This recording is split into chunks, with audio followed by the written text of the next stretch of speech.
Hello. From Wonder Media Network, I'm Jenny Kaplan, and this is Womanica. For the past 6 years, we've been telling the stories of women you may or may not know about, but definitely should. This month, we're bringing back our favorite Womanica episodes from across the back catalog. These are women across centuries and around the world who made their mark. With that, here's one of our favorite episodes.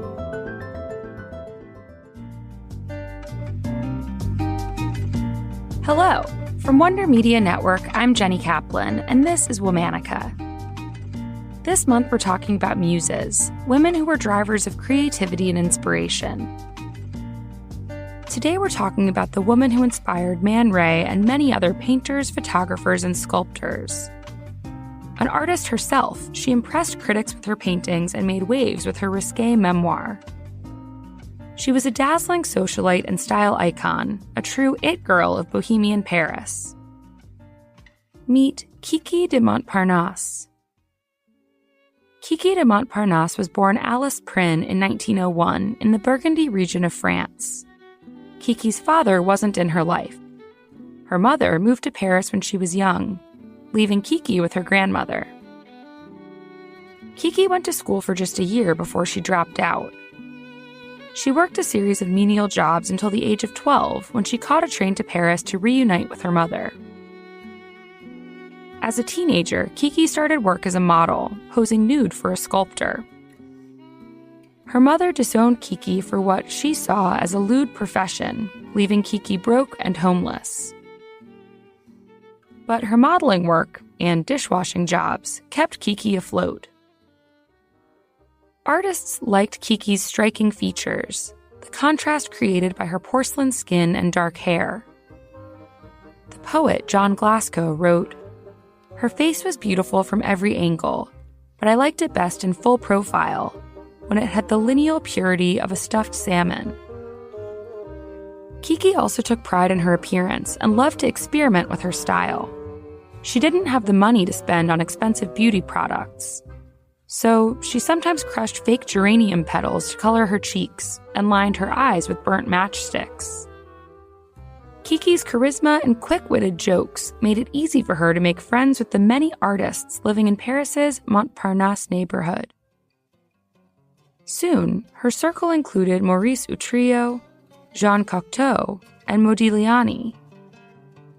The Polish painter Maurice Magiński gave her the iconic title Queen of Montparnasse. Kiki met the artist Man Ray in 1921, and she became one of his regular models. They also began a love affair that lasted for most of the decade. Kiki famously appears in Man Ray's surrealist photograph, Ingres's Violin, with her naked back painted and posed to resemble the instrument. Kiki also appeared in Man Ray's film Return to Reason, which may have prompted her short-lived ambition to become an actress. In 1923, she traveled to New York for a few months to try to make a name for herself in film. But on the day of her screen test for Paramount, she didn't show. Kiki later said, "It's for the best. It's much nicer to go to the movies than to make them." Kiki returned to Paris, where she continued her work as a model. She was also honing her own talents as a painter. In 1927, she had her first exhibition at a gallery in Paris. The New Yorker's review of the show said Kiki's painting created an impression of simplicity, faith, and tenderness.